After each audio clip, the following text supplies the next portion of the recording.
isang baryo na napapalibutan ng mga matandang puno at lupaing hindi natataniman ng kahit anong panani.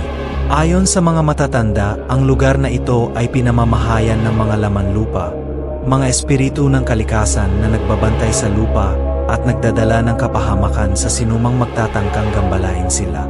Isang araw, dahil nais ni Mang Andres na mapalawak ang kanyang taniman, sinimulan niyang linisin ang bahagi ng lupa na sinasabing teritoryo ng mga laman lupa. Pinutol niya ang mga damo, itinumba ang mga matandang puno, at sinimulan ang paghuhukay para masimulan ang pagtatani. Walang takot si Mang Andres sa mga kwento ng mga laman lupa. Para sa kanya, ito'y mga kathang-isip lamang ng matatanda. Kinagabihan, habang natutulog si Mang Andres, bigla siyang nagising dahil sa mabigat na pakiramdam sa kanyang dibdib. Hindi siya makagalaw at ang kanyang mga mata ay nakatingin sa kisam. Sa gilid ng kanyang mata, nakita niya ang isang anyo ng isang maliit, matandang lalaki na may balbas, nakasuot ng lumang kasuotan at nakatayo sa paanan ng kanyang kama. Nakangiti ito, ngunit ang mga mata nito ay malamlam at puno ng galit. "Bakit mo kami ginambala?" tanong ng laman lupa na may malalim at malamig na boses. Hindi makapagsalita si Mang Andres at naramdaman niyang parang hinihigpitan ang kanyang dibdib.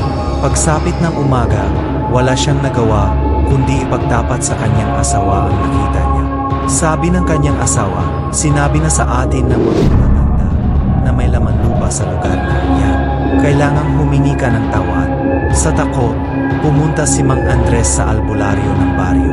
Pinayuhan siyang mag-alay ng pagkain, kakanin, at ilang butil ng bigas sa lugar na ginambala niya upang mapayapa ang laman lupa. Ginawa niya ang ritual at humingi ng tawad sa mga espiritu ng lupa. Ilang araw ang lumipas at dahan-dahan, bumalik ang sigla ni Mang Andres at nawala ang mabigat na pakiramdam sa kanyang dibdib. Mula noon, hindi na niya ginambala ang lupain iyon at ipinagbawal na rin niya sa kanyang mga anak ang maglaro sa lugar na iyon. Mula sa kanyang karanasan, natutunan niyang magpakumbaba at igalang ang mga hindi nakikitang nilalang na nagbabantay sa kalikasan. Sapagkat ang mga laman lupa ay laging nagmamasid, handang parusahan ang sinumang walang galang sa kanilang tahanan.